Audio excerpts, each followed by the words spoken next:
ভাৰতীয় সেনাৰ মংগল কামনাৰে নাজিৰাত ছাত্ৰ-ছাত্ৰীৰ প্ৰাৰ্থনা।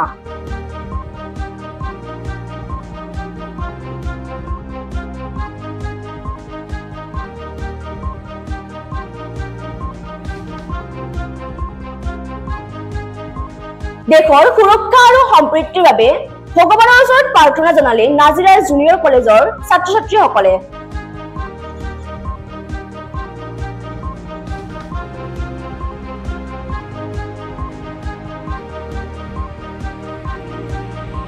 যি সময়ত ভাৰত পাকিস্তানৰ যুদ্ধৰ পৰিপ্ৰেক্ষিতত ভাৰতীয় সেনা বীৰ জোৱানসকলে নিজৰ জীৱন উচৰ্গা কৰি দেশক ৰক্ষাৰ বাবে অহৰহ প্ৰচেষ্টা অব্যাহত ৰাখিছে, সেই সেনাবীৰ জোৱানসকলৰ মনোবল বৃদ্ধি আৰু মংগল কামনাৰে নাজিৰাৰ ঐতিহাসিক শিৱ মন্দিৰত ছাত্ৰ-ছাত্ৰীয়ে কৰে প্ৰাৰ্থনা।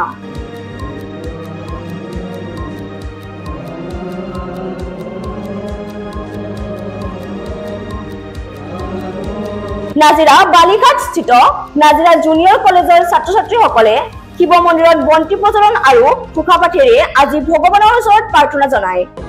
আমি নাজিৰা কনিষ্ঠ মহাবিদ্যালয়ৰ ছাত্ৰ-ছাত্ৰীসমূহে লগ লাগি এখনি ভাওনা 17 মে তাৰিখে মঞ্চস্থ কৰাৰ কথা আমি মনস্থ কৰিছিলোঁ আৰু সেই গতিকে আজি আখৰাস্থলী যিহেতু বৰ্তমান আমি গম পাইছোঁ যে আমাৰ দেশৰ যি অৱস্থা সেয়া অতি ভয়াৱহ হৈ আছে, ভয়াৱহ অৱস্থাৰ সন্মুখীন হ'বলৈ আমি আগবাঢ়িছোঁ বা ভয়াৱহ অৱস্থাৰ আমি সন্মুখীন হৈ আছোঁ। গতিকে এই ভয়াৱহ অৱস্থাত যিসকল ব্যক্তিয়ে যিসকল বীৰ জোৱানে আমাৰ দেশৰ বাবে প্ৰাণ আহুতি দিছে তেওঁলোকলৈ আমি শ্ৰদ্ধাঞ্জলি জ্ঞাপন কৰিছোঁ আৰু ইয়াৰ লগতে যিসকলে আমাক সুৰক্ষা প্ৰদান কৰিবৰ বাবে দিনে ৰাতিয়ে অহৰহ চেষ্টা কৰি আছে তেওঁলোকৰ বাবে আমি ভগৱানৰ চৰণত আজি আখৰাস্থলীত আশীষ নিৰ্মালী আমি ভগৱানৰ ওচৰত প্ৰাৰ্থনা কৰিলোঁ, আশীষ নিৰ্মালী বিচাৰি। নমস্কাৰ, মোৰ নাম শ্ৰী দিবাকৰ দত্ত। আমি ইতিমধ্যে সকলোৱে গম পাইছোঁ যে আমাৰ ভাৰতবৰ্ষৰ পৰিস্থিতি কি হৈ আছে। 17 মে তাৰিখে আমি নাজিৰা কনিষ্ঠ মহাবিদ্যালয় উদ্যোগত আৰু নাজিৰা কনিষ্ঠ মহাবিদ্যালয়ৰ নৱপুৰণি ছাত্ৰ ছাত্ৰীসকলৰ উদ্যোগত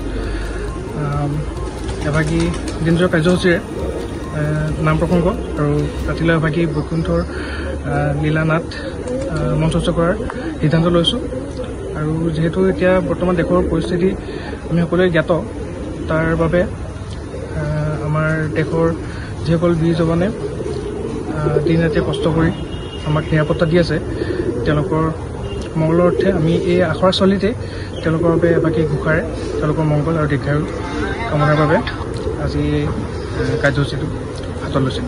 নাজিৰা জুনিয়ৰ কলেজৰ ছাত্ৰ-ছাত্ৰীসকলে অহা 17 মেত গুৰুজনাৰ অনুপম সৃষ্টি ৰুক্মিণীৰ স্বয়ম্বৰ ৰুক্মবীৰৰ দৰ্পচূৰ্ণ শীৰ্ষক এভাগী ভাওনাও প্ৰদৰ্শন কৰিব ঐতিহাসিক শিৱ মন্দিৰৰ প্ৰাংগণত। নাজিৰাৰ পৰা নয়নমণি ভৰদ্বাজৰ ৰিপৰ্ট, নিউজ 1 নৰ্থ ইষ্ট।